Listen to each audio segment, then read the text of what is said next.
Okay, now back to Gregory, who has prepared for us an amazing, a wonderful table topics. A meritorious one. Thanks, Gregory. Before I introduce the topic, I just have to say this morning I was telling my wife that I was in charge of table topics today, and my 3-year-old just jumped up in my lap and said, "I want tater tots."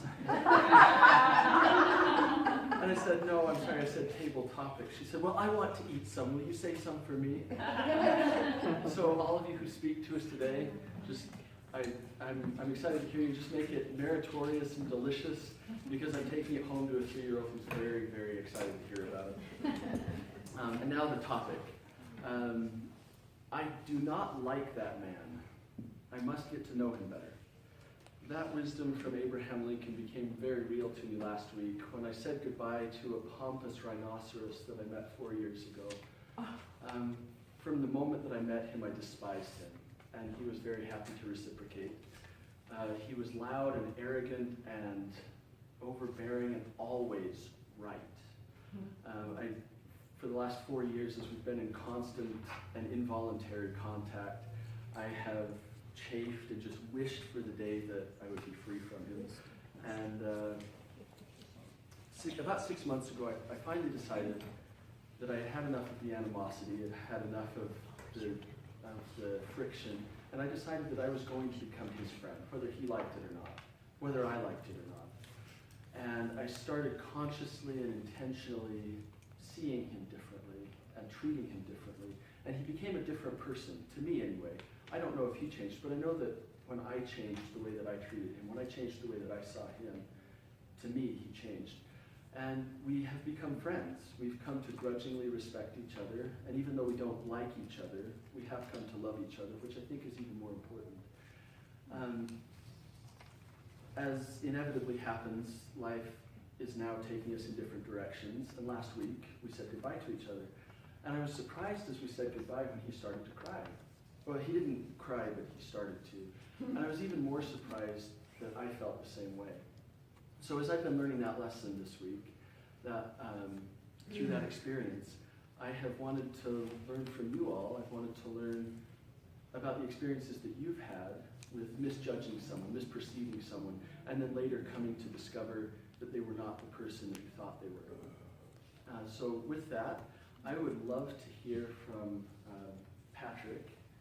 And then, do any of our guests have any inclination to speak? All right. Just know that you're always welcome to the table topics. So after Patrick, we'll move on to the next. When I was in 7th grade, I had a list of classes that I went to, and I wasn't a very good student. I think I was a straight C student. I don't think I got any B's, in fact, or A's. And my worst class was art, because I'm not an artsy kind of guy, you know. I'm not a math guy either, so I'm sort of nothing guy. I just like easy stuff. Anyway, so my art class was just impossible. My art teacher's name was Mrs. Seaman. A weird name. I later find out. So anyway, so she was just very insistent that I draw things from her. She would give me an assignment, just like the rest of the class, but I felt like she was sort of harder on me. And I was so frustrated with this woman, I felt like she was rude to me. I went home to my mom. I was 12 years old, right? 11 or 12. I was like, I can't take this lady, Mrs. Seaman. She's driving me crazy. I hate this class. I can't draw at all. I hate it. And she said, Patrick, this is going to happen a lot to you in life. So I want you to try your very hardest, whatever it takes, to like her and to make her like you. I was like, okay. My mom was a lot like your dad, Eric, in that she's very insistent that if you set your mind to something, you have to do it. So she gave me that challenge, like, I'm going to do this, Mom. So I went there, and she had a lot of Elvis stuff on her desk, right? And I like singing, actually. That's one thing I really like.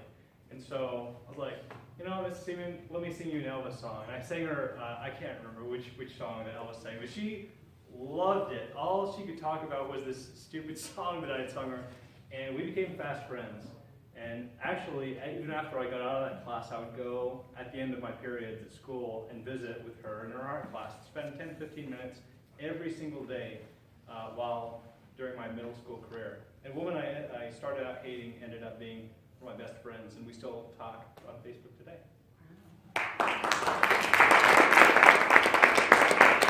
Thank you, Patrick. What a great story. I'm with you. 7th grade art was the only class I ever failed before college, but that's another story.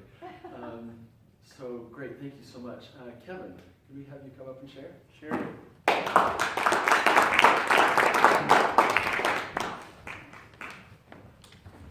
I've misjudged a lot of people.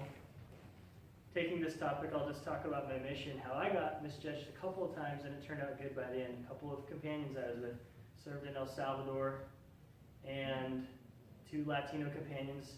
I was 8 months into it. I was put with one as the senior companion, and he hated me being in charge. It was such a pain in the butt. He hated me being in charge. The white guy doesn't know the Spanish very good. Why should he be in charge? And so that was a long 3 months with that companion, and I just had to tough it out, keep going and going and going.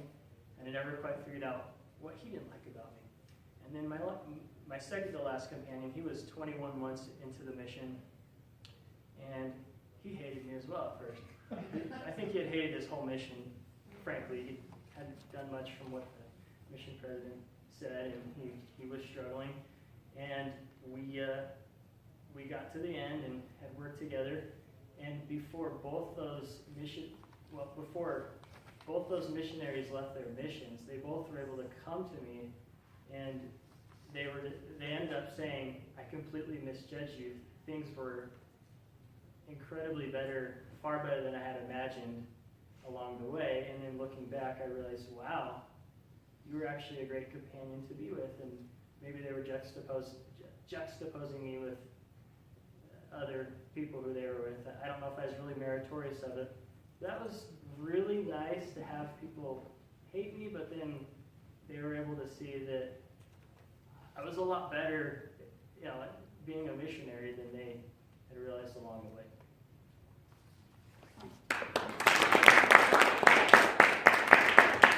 Thank you. Yeah, I have to think that when people have their first impressions of me, I hope that they're generous enough to give me a second chance later on, because I like to think I'm a lot better than the first impression that I have of other people. So thank you, Kevin. That was great. And then Julie, would you mind?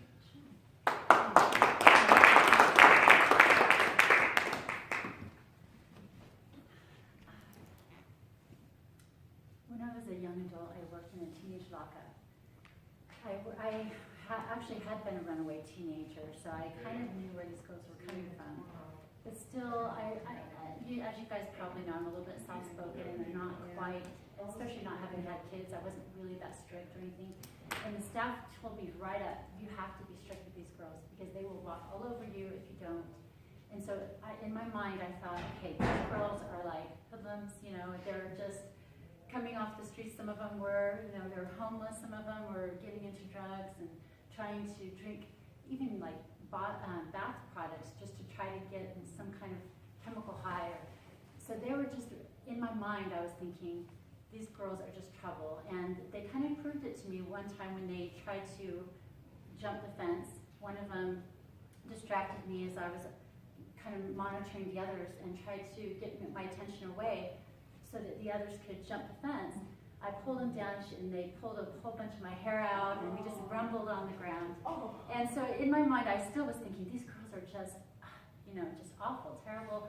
But I needed to be strict with them. I would give them warnings for everything, like even just passing gas or something. I would just give them warnings. And finally, later, gradually, they came to me and said, we feel like you are so strict with us.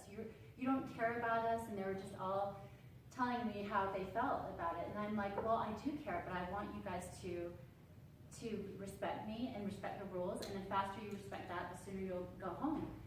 And so we worked things out, and I started to see them in better ways, and they started to see me in better ways. And when it came time for me to go back to college, they all got together and kind of threw a surprise party, and they sang the song in sign language that I had taught them about True Colors, the one by Cindy Lauper that they remade. And so it ended up being a good experience in the end, but we definitely, I think both I saw them in a new way at the end, and they saw me in a new way. Thank you. I'm always amazed at the incredible breadth of experiences that we hear about in these meetings, just the amazing experiences that everybody has had. So thank you so much for sharing. Can we get a timers report? So Julie, Pat, and Kevin were all on time. Oh, do we have time for one more? All right. Do we have anyone who would like to volunteer to? I know I already got up front, but if to nobody last else speaker? has a story. It looks like it's Can't count my ums and ahs with this one. I went, growing up in St. Louis, I didn't know we grew up in a rough area until I left it, but we were the minority. And in junior high, I went to school one day. I was a really big nerd, guys. I had a retainer. I did not brush my hair. I had a boy haircut. It wasn't good. I wore, no offense, Mom, I wore stretch pants like my mom. I didn't own a pair of jeans. So I had one or two friends, and that was good enough for me. But one day I'm walking through the halls of the junior high, and it's a little scary, minority and all. And this girl comes up to me, she's like, "Why did you tell on him?" I'm like, "What do you mean, what are you talking about?" And then other people, "Why'd you do that, you little rat?" Like, all this stuff, and I'm like, I don't know what they're talking about. And then I find out some kid had got caught with marijuana in his locker. And someone said I was the one that told. Well, I didn't even know the guy. I'd never heard his name. And I was Miss Goody Two-Shoes, so I got blamed. Found out later, I know who the girl was, but I wasn't going to get her in trouble too. But anyway, I was getting threatened to get jumped. I was really scared. I think my mom had to send a note to the principal that they threatened to jump my daughter after school. But anyway, it was just kind of interesting because that was the first I'd heard of his name. And then the next year, this kid was in my class. And I was a little nervous sitting next to him, you know? And he started like kind of jabbing at me like, "That was you," you know, that type of thing. But by the end of the school year, we were friends. And we had fun. And he still thought I ratted him out. But we joked about it and became friends. And it was just funny because it was such a random experience. And anyway, it was fun.